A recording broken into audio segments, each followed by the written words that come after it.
Welcome to the Bougie Black Brother Network.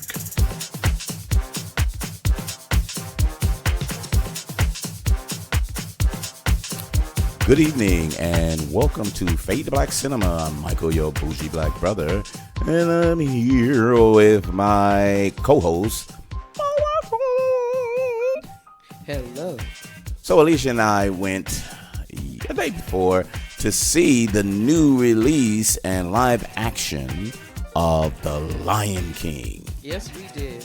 So, interesting because, iconic Lion King in the theater. In the theater, in like Broadway. Yeah. And when the cartoon came out, it was a blockbuster and everyone said, what an amazing story, yada, yada, yada. So really good all the way around. And when they said they was going to do a live action one, I just thought that was really interesting. And I was telling Alicia that these weren't really true animals. These were pretty animated animals, just like Jungle Book. So the same guy that did Jungle Book is the guy who did The Lion King this time.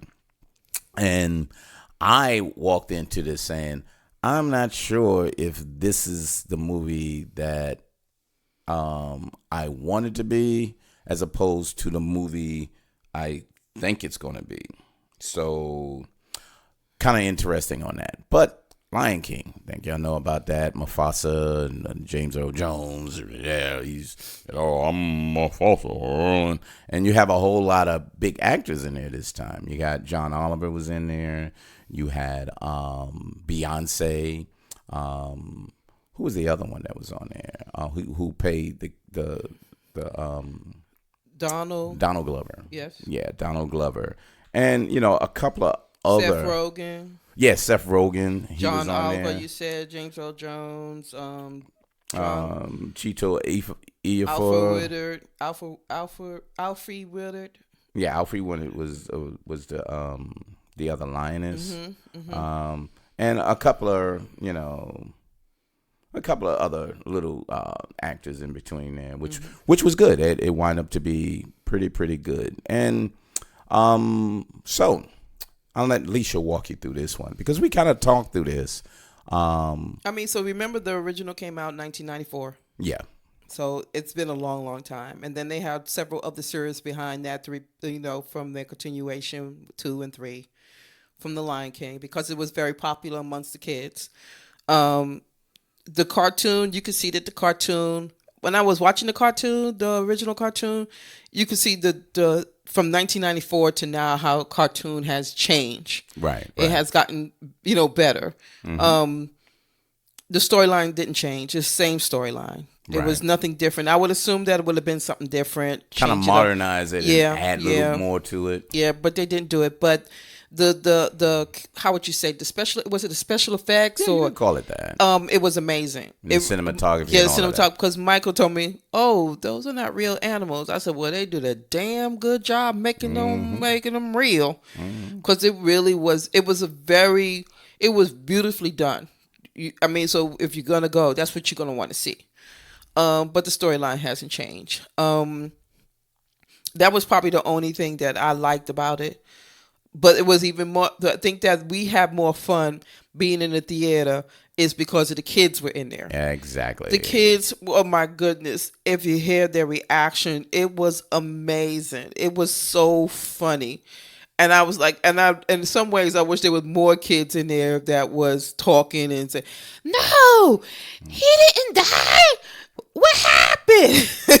It was so cute. Mm-hmm. That made the movie even more fun. Even though you knew what was going to happen. There. Yeah. It was the point of being with that environment.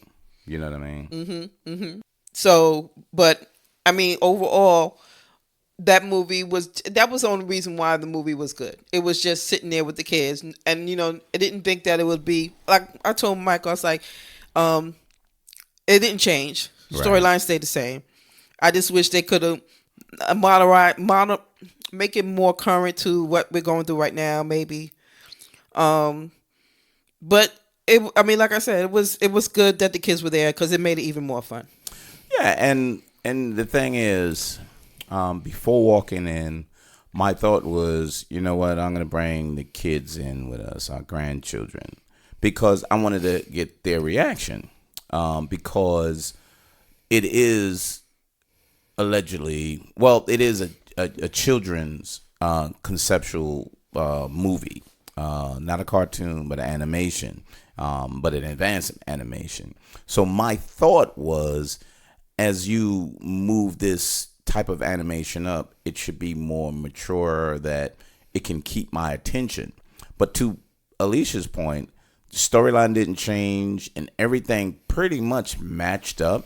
There's a little here and there, and the little singing was there that you was already familiar with. If you knew about it, you can sing with it. But it didn't have, one of the critics said it was a spectacular look to it. It was so amazing, but emotionally, it wasn't there. There was nothing emotional that, oh, his father died and he had to leave, and it was taken over, and the terrain that everyone else, it was dying. It was really no because real you've seen emotion it before. to it. You've seen it exactly. You've seen it before. But even if you've seen it before, if you make it that's why you're saying if you would have changed it, you would have elicits a different emotion, right, except for the right, same emotion, right, because you already experienced that emotion. Right, exactly. You needed to have other emotional points if you wanted it to be emotional. Mm-hmm. But the acting was basically toward what you already saw. So it was too familiar. So we saw plenty of movies that were based off other movies. I tell you a prime example, which is The Girl with the Dragon Tattoo. Yes. We saw the first one. We thought it was amazing. But then when the American version came out, we thought that was amazing, and I loved it. Because they did it a way different from the Sweden. Was it Sweden one? Yeah, I think it was Sweden. Because it was a TV series. Right, exactly. They had a TV series, and then they bunched it all together to make 3 movies out of it. Right. It was like 8 episodes, but then they broke it into like 3 movies. But then when they did it with the American version, it was amazing. And you was like the great acting that was on there, the darkness, and it was similar to the book because that's what we read the book as well. Right. So there was portions that the series didn't put in, but the American movie actually put in, and it was like so dark and it was terrifying in a sense and really drama laden. So and again, even though this is a child's movie, that's why I would have thought that we would have enjoyed it more with the children. But after being there with the other children, then I realized that was the real main reason why I wanted to go see it. I didn't really want to go to see it for myself and me and Alicia to see it. Yeah. I wanted to see it because I wanted to see the joy and fun that children, either familiar with the cartoon, now seeing it differently, or don't remember the cartoon and say, this is so cool. And that's what we heard within the audience. So that felt really good to be amongst the children that was yelling out and saying things, because their innocence of, wow, look at that, made it a lot more fun. But as a standalone for an adult, I don't think so. It's really not worth it. Right. Unless you nostalgic of saying, I love The Lion King, so I want to go back and see the I'm new not going to version. see it, and then Beyonce was awful. Yeah, she's not an actress. Yeah, I mean everybody else, all the other actors that did the other characters, they act the role, but it wasn't. She wasn't as exciting. And then, like my husband said, the kids probably, they really don't care who's playing the role, because they can't see them. Yeah, they can't see them. They just hear their voice. So, anyway. Yeah. So. What do you think? So my thought of it is, I'm not going to see it again. Got it on the books, checked it off. I say a 6.75 because I'm not going to have it at a 7 because, one, I'm not going to see it again. If someone asks me, I won't really recommend it unless they never seen the first one. If they didn't see the cartoon, then I recommend and say, oh, you'll probably enjoy it. It's a really different concept. Yeah. But if you've seen it, and most people in the world have seen it, it's not worth really seeing because the whole story concept has been seen before. Yeah, and I gave it a 6. Yeah, the the cartoon I just accidentally came across Right. on Sunday, and even then I wasn't even paying attention to it. So Because you're familiar with it. yeah, Now, and I'm like, I'm not gonna watch this again. So there's a lot of Disney cartoons that you will see over and over. The Lion King, just to me, wasn't one of the big ones that I would see. I love Fantasia. I love what was it, Mary Poppins? We saw that again. Yeah, that's I can just see that amazing. again. I can see that one again. There's just so many different. The Alice in Wonderland, I freaking love that. There's just a lot of Disney movies. The animated Aladdin. Yeah, I like the animated Aladdin. That was another good one. We didn't go see the other one, and we don't plan on seeing the Aladdin one. So that's not on our agenda because I'm not a big Will Smith fan. So I love Will Smith, so I'm not going to go there. So she'll go by herself, or you know what she's going to do. yeah, they're looking at it on. That's exactly right. So if you look at it, that this isn't one of the. But since it was a live action, I really thought the look of it was amazing. So when we went and saw it, the look was just fantastic. So it was absolutely the look that I expected.